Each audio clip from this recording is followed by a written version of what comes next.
ปังเนาะมันก็ทำให้เราเคยโตแล้วก็ซินแบบนี้พี่น้องซินทำให้เราติดกาแฟแล้วก็ขาดกาแฟบ่ได้แบบนี้พี่น้องเนาะนี่คือที่ไปที่มาของกาแฟพี่น้องเนาะบางเทื่อบางทีก็กินแล้วก็อยากนอนคือเก่าพี่น้องเนาะอันนั้นคือเป็นโพงไปแล้วพี่น้องเนาะถ้าว่าปอบก็เป็นผีโพงไปเลยล่ะ กินน้อยหนึ่งกะอยู่แต่ก่อนเนาะกินน้อยหนึ่งกะอยู่กินน้อยหนึ่งกะบ่ง่วงนอนเดี๋ยวนี้พี่น้องซองกระป๋องกันรับคักปานยังเนาะบ่มีที่ว่าที่บ่รับพี่น้องเนาะอันนี้ก็เดินกินกาแฟได้ทุกครั้งก็ย่างวนไปวนมาเนี่ยเพราะว่าฝนตกพี่น้องอยู่ทั้งนอกก็ได้ขี้ข้านออกเนาะมันเปื้อนอยู่ทั้งในใครแน่พี่น้องสะอาดหูสะอาดตาคือยังก็มีเบิดอยากกินยังก็ได้กินพี่น้องเลยเนาะแต่ต้องมีเงินได้พี่น้องเลยเนาะเห็นว่าอยากกินยังก็ได้กินกะถ้ามีเงินก็ได้แต่เบิ่งนี่ซื้อได้พี่น้องเลยเนาะนี่แหละเหตุผลทุกคนต้องดิ้นรนเพื่อดูคำปันสุขคนสู่ชีวิตผ่านมรสุมท้องทับลงในใจเจอเรื่องร้ายทำให้เหลือเรี่ยวแรงแต่หัวใจยังไม่แพ้ไม่เคยสิ้นแสงทักทายสบายดีและสวัสดีเด้อพ่อแม่พี่น้อง FC หมู่เพื่อนเบิดทุกคนทุกท่านว่าจะเป็นพี่น้องฝั่งไทยฝั่งลาวเนาะอยู่ต่างประเทศยินดีต้อนรับเข้าสู่ช่อง YouTube ตู้คำปันสุขพี่น้องเลยหลังจากที่ห่างหายไปโดนเติบเนาะไม่ได้ค่อยลงคลิปพี่น้องเลยช่วงนี้ก็เลยขอโทษขออภัยน้ำลายไม่ได้ค่อยลงคลิปเพราะว่าบ่ค่อยมีเวลาขอโทษน้ำลายพี่น้องเลยเนาะวันนี้ทุกคำก็นำบรรยากาศดีๆตอนเช้าๆตีห้าพี่น้องมาฝากทุกคน FC ของตู้คำปันสุขพี่น้องเลยเนาะเข้าสู่หน้าฝนเลยพี่น้องเลยเนาะก็ปกติเป็นธรรมดาเรื่องของฝนตกหรือว่าธรรมชาติเนาะเข้าสู่หน้าฝนแล้วพี่น้องเลยฝนก็ตกเป็นธรรมดาฝนตกฝนลงอึ่งกับห้องได้เนาะพี่น้องเอาทักทายสบายดีพี่น้องที่ถึงคือเก่า FC เด้อเนาะบ้านโคกใหญ่หรือว่าบ้านของตุคำทีมงานปันสุขหรือบ้านทีมงานยูทูบเบอร์ดังๆเนาะก็ได้มีบุญบังไฟพี่น้องเลยเนาะมวนเลยพี่น้องเห็นมูเพื่อนๆเอาลงถ่ายลงเนาะตุคำบริมือพี่น้องเสียดายเนาะพี่น้องเลยเนาะเสียดายบริมือเป็นยังทีบริเมื่อเพราะน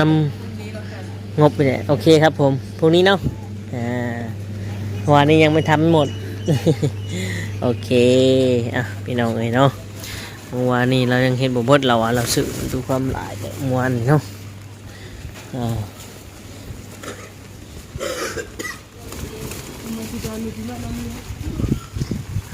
sebenarnya sini juga ada ovenแต่คือนอนเลยพี่น้องฝนยังตกอยู่เลยพี่น้องเลยตอนนี้เนาะตีห้าจะมืดในจังไรหนึ่งนะครับนะตอนแรกตู้คำว่าจะเมื่อพี่น้องเลยเนาะเมื่อมวนกับทีมงานเดี๋ยวว่าเมื่อกับพ่อกับแม่เมื่อหาพ่อหาแม่เนาะพี่น้องเนาะแต่ว่าเงินคำมันบ่อำนวยมันบ่สะดวกให้พี่น้องเลยเนาะตู้คำก็ต้องดิ้นรนต่อไปนะครับนะถึงแม้ว่าจะลำบากแต่ก็สู้เนาะเพราะว่าเฮามันเกิดมาสู่ชีวิตอยู่แล้วพี่น้องเลย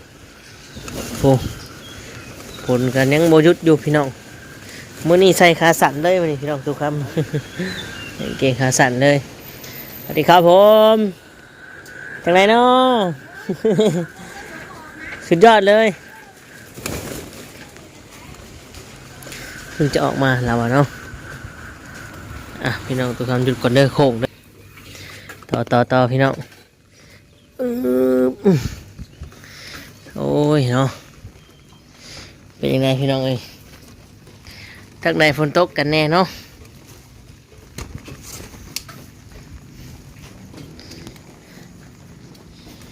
ทางตู้ข้ามนี่ตก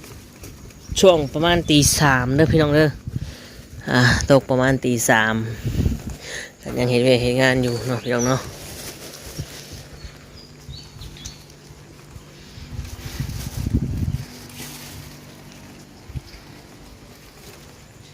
เอฟซีก็คิดฮอดคิดถึงน้องมะนาวแน่เนาะสิ่งหลายอย่างพี่น้องเลยเนาะตู้ข้ามกับ สวัสดีครับบ่ได้คอยลงคลิปพี่น้องเลยเนาะทางทุกคำก็บ่ได้คอยลงคลิปเด้อพี่น้องเลยเนาะกับว่ากันกับขอโทษขออภัยน้ำมันหลายช่วงนี้ทุกคำกับสุขเวียกสุขงานเผาเก็บเงินเก็บคำเนาะเมืองอยู่บ้านอยู่เมืองพี่น้องเลยอีกอย่างทุกคำกับหมูมีคอนเทนต์ดีๆเนาะแล้วก็บัวจะไปถ่ายอีกอย่างอัปเดตลงเนาะให้ FC ได้เบิ่งได้ชมกันพี่น้องเพราะว่าทุกคำก็ตื่นมาก็เห็นเวียกเห็นงานเนาะตื่นดึกดูเศร้าสู่กับการกับงานบริคอยมีเวลาลงพี่น้องเลยเนาะคอยมีเวลาถ่ายน้ำแน่พี่น้องอีกอย่างกับตอนนี้ช่วงนี้กระแสก็ยังเงียบอยู่เนาะยังมีกระแสยังมียอดวิวที่ดังๆปังๆเลยพี่น้องเลยเนาะ กะสิมือในเด้อพี่น้องกับมือในจังหน่อยหนึ่งเนาะเพราะว่าหากะตีห้าพี่น้องหากะตีห้ากะสิมือในจังหน่อยหนึ่งตัวข้ามกะออกเวียดออกงานออกการกำลังไปงานเนาะแต่ว่าฝนตกแต่ตีสามมันยังบ่เศร้าตัวข้ามกลับให้เบิ่งเนาะเห็นบ่กลับกล่องให้เบิ่งเลยพี่น้องเลยยังดีนะมีลมเนาะมองแจ้งกับแจ้งสว่างได้พี่น้องเพราะว่ามองมืดกับมืดไฟมันส่องมาถึงเนาะมันมีต้นไม้บังเป็นยังไงพี่น้องบ้านเพิ่นเนาะฝนตกนี่กับบ่เปื้อนได้พี่น้องเลยเนาะเพราะว่าเป็นถนน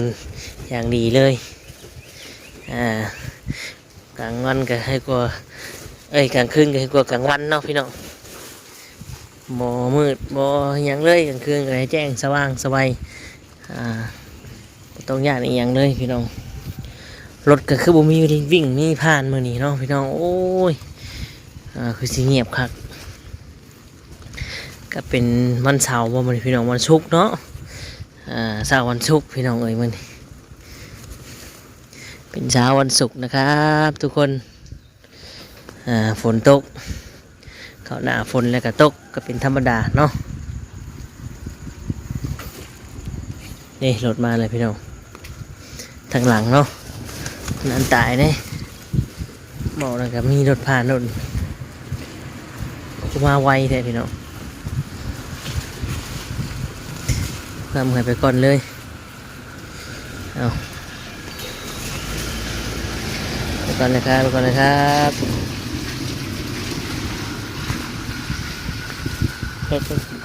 รถเก่งกี่เนี่ยเราไปผิดซอย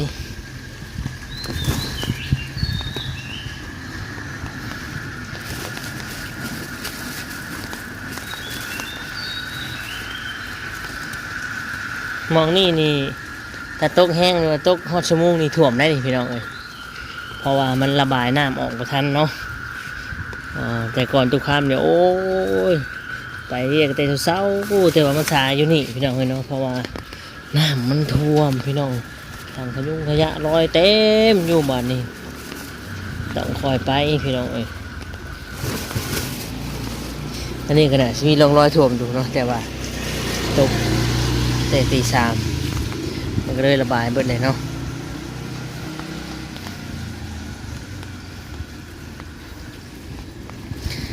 เป็นไงพี่น้อง FC ทุกคนเนาะหรือว่า FC สายเถื่อนที่ว่าติดตามเรื่องราวเป็นยังไงเด้เนาะพี่น้องเนาะคือเห็นเงียบกันแท้พี่น้องเอ้ยเป็นยังไงช่วงนี้ทางบ้านกับบริคอยลงคลิปเนาะเห็นติดตามก็คือว่าลงกับช่วงหนึ่งคือว่ามีการยิงกันพี่น้องเนาะทางครอบครัวของลุงแก้วพี่น้องเนาะยิงกันจะฆ่ากันบ่เรื่องว่าอีหยังพี่น้องเนาะทักเรื่องอีหยังทุกคำก็บ่ฮู้คือกันเนาะจะเป็นเรื่องสิ่ง สมบัติกันหรือว่าแย่งอีหยังกันบ่เนาะพี่น้องขาถึงยิงถึงฟันกันเห็นทางตัวซิดเพิ่นได้อัปเดตลงพี่น้องเนาะตัวซิดกับประสานทางตำรวจด้านกฎหมายออกมาช่วยเหลือเนาะเพิ่นขอความช่วยเหลือคือไปนั่นแหละคือว่าตามที่เขาเบิ่งในคลิปนะพี่น้องลูกแก้วได้ขอความช่วยเหลือเข้าไปเนาะช่วยเหลืออยากให้ซอยผู้ใดผิดผู้ใดถูกอีกอย่างก็แจ้งเจ้าหน้าที่ไว้เพราะว่าย่านนะพี่น้องยังกลับมาอีกเนาะก็เป็นธรรมดาของพ่อแม่ที่เป็นห่วงลูกพี่น้องเนาะลูกกับวัยรุ่นมีครูอริมีเรื่องมีราวเป็นธรรมดาเนาะอย่างน้อยยังเป็นวัยรุ่นกำลังเข้าช่วงวัยวัยหนุ่มเนาะพี่น้องเลยตกมาอีกแล้วพี่น้องคือมิดใหญ่แท้พลบัดนี้โอ้ปกเปกเดียวพี่น้องเลยเห็นว่าพี่น้องตกมาอีกแล้วพี่น้องเลยติดจังไหนอันนี้เป็นแนวนี้บ้านนี่พี่น้องเลย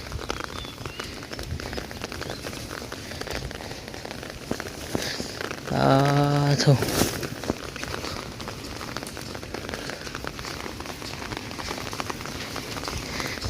สิได้เฮงในมื้อนี้เนาะโอ้ฝนก็ตกแล้วมื้อนี้แจ็บแล้วมื้อนี้โอ้ยเอาพี่น้องทุกครั้งมาถ่ายบรรยากาศให้เบิ่งเนาะตอนเช้าๆพี่น้องเอ้ยแบบนี้ซุมื้อทุกครั้งไปกันเลยบรรยากาศตอนเช้าๆให้เบิ่งพี่น้องเอ้ย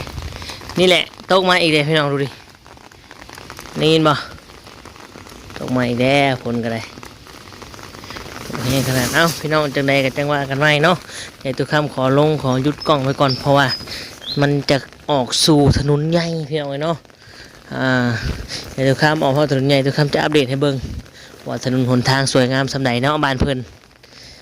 โอเคพี่น้องเอ้ยต่อกันเลยเนาะlet's go เดี๋ยวจังว่ากันไหมพี่น้องเพราะว่ามันตกแห้งเติบเลยแล้วก็สิข้ามถนนเนาะโอเคพี่น้องทุกคำขอลงก่อนเด้อโอเคพี่น้องกาตอนรับเข้าสู่รอบ2เนาะทุกคำก็ได้ออกมาฮอดถนนหนทางใหญ่แล้วพี่น้องเป็นยังไงพี่น้องถนนหนทางยามฝนตกกับป๊าดพี่น้องเลยเนาะยามถนนลื่นพี่น้องเลยแล้วก็สวยงามแจ้งหุงเจริญหูเจริญตาพี่น้องเลยเนาะรุดพี่น้องเลยเนาะเถอะรุดไปหนึ่ง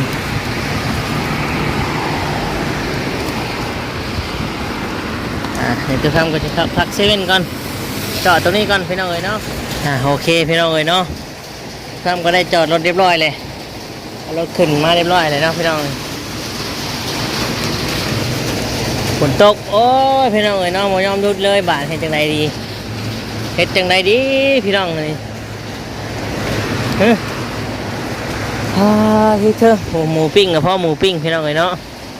อยากจะกินหมูปิ้งบ่มื้อนี้พี่น้องคือว่าหิวแท้เนาะเดี๋ยวว่าจังใดดีกินข้าวก่อนเนาะพี่น้องเนาะจังไปเนาะมึงเซเว่นก่อนบัดนี้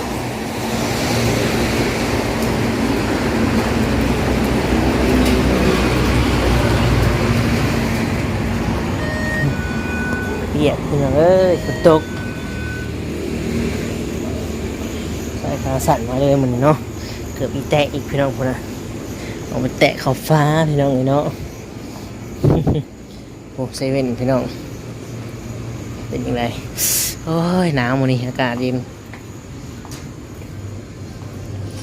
ปกติมาในห้องเหงื่อแต่งลิฟต์คนนี้ก็เย็นจ้วยเดี๋ยวได้พี่น้องเลยโอ้ของอยู่ของกินกันหลายเนาะเปิดตลอด24 ชั่วโมงไม่ต้องห่วงพี่น้องเลยไปหิวไปอยากกินอย่างตอนใดเลิกดื่น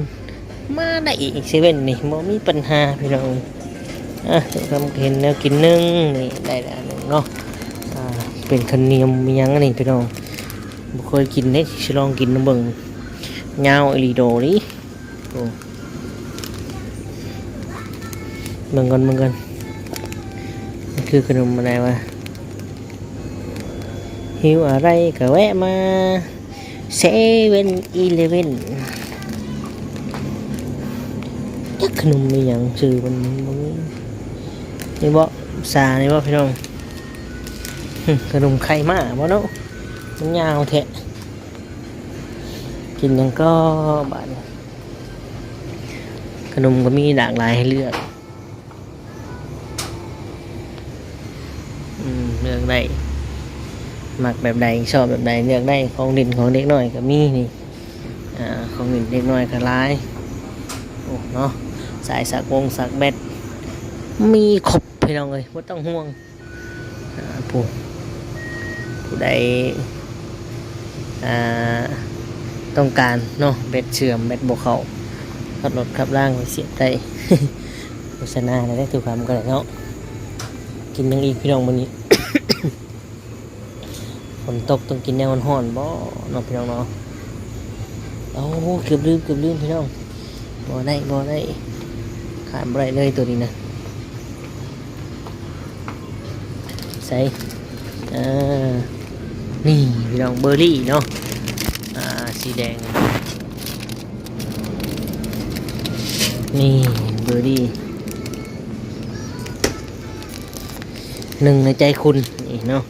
ทุกคำก็เริ่มติดเลยได้พี่น้องเนาะเริ่มติดกาแฟเลยเพราะว่าง่วงตอนเขาตื่นดึกเลยเขาง่วงพี่น้องเวลาเขานั่งกันเบียดกันเครื่องกันยังง่วงพอกึบกาแฟเข้าไปเรียบร้อยพี่น้องเลยตาปานนุกเข้าแจ้งจางปางเนาะมันก็ทำให้เขาเคยโตแล้วก็สิ้นแบบนี้พี่น้องสิ้นทำให้เขาติดกาแฟแล้วก็ขาดกาแฟบ่ได้แบบนี้พี่น้องเลยเนาะนี่คือที่ไปที่มาของกาแฟพี่น้องเลยเนาะบางเถื่อบางทีก็กินแล้วก็อยากนอนคือเก่าพี่น้องเลยเนาะนั่นคือเป็นโพงไปแล้วพี่น้องเลยเนาะถ้าว่าปอบก็เป็นพีโพงไปเลยแหละ กินน้อยหนึ่งกะอยู่แต่ก่อนเนาะกินน้อยหนึ่งกะอยู่กินน้อยหนึ่งกะบ่ง่วงนอนเดี๋ยวนี้พี่น้องเอ้ยซองกระป๋องกันรับคักปานยังเนาะบ่มีที่ว่าที่บ่รับพี่น้องเอ้ยเนาะอันนี้ก็เดินกินกาแฟได้ทุกคำก็ย่างวนไปวนมาเนี่ยเพราะว่าฝนตกพี่น้องเอ้ยอยู่ทั้งนอกก็ได้ขี้ข้านออกเนาะมันเปื้อนอยู่ทั้งในใครแน่พี่น้องสะอาดหูสะอาดตาคือยังก็มีเบิดอยากกินยังก็ได้กินพี่น้องเลยเนาะแต่ต้องมีเงินได้พี่น้องเลยเนาะเห็นว่าอยากกินยังก็ได้กินก็ถ้ามีเงินก็ได้แต่เบิ่งนี่ซื้อได้พี่น้องเลยเนาะ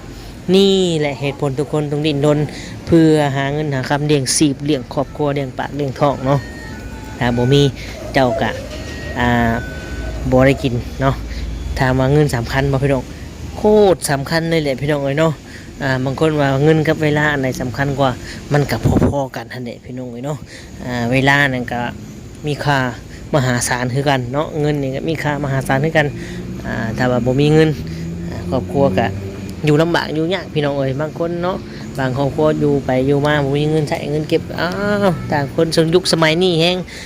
ผู้แสดผู้สาวผู้บ่าวผู้แพ้วเนาะหาสร้างตัวสร้างครอบครัวบางเทื่อผู้สาวกับบางคนก็ผู้เบามีเงินมีคำก็เฮ้ยบ่ได้ว่าสิอยู่สิจีบมันได้พี่น้องเอ้ยเนาะนั่นก็เป็นไปได้พี่น้องเอ้ยเบาได้ก็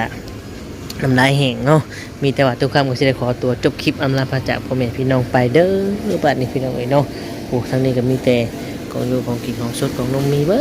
ดพี่น้องเอ้ยมันตกน้ำมันพืชมีเบิดนะเนาะมีอย่างเดียวที่ว่าให้เจ้าบ่ได้คือเงินกู้พี่น้องเอ้ยเนาะเซเว่นบ่มีเด้อเงินกู้เนาะแลกเงินได้พี่น้องเอ้ยเอ้าโอเคพี่น้องจะได้อำนาจพระจากพ่อแม่พี่น้องไปขอบบุญขอบคุณหลายๆเนาะก่อนอื่นกะกดไลค์กดแชร์กดติดตามกด Subscribe กดเบิ่งโฆษณาให้ตู้คำแน่เด้อพี่น้องเอ้ยเนาะตู้คำคือสิได้กล่าวคำว่าสบายดีและสวัสดีครับ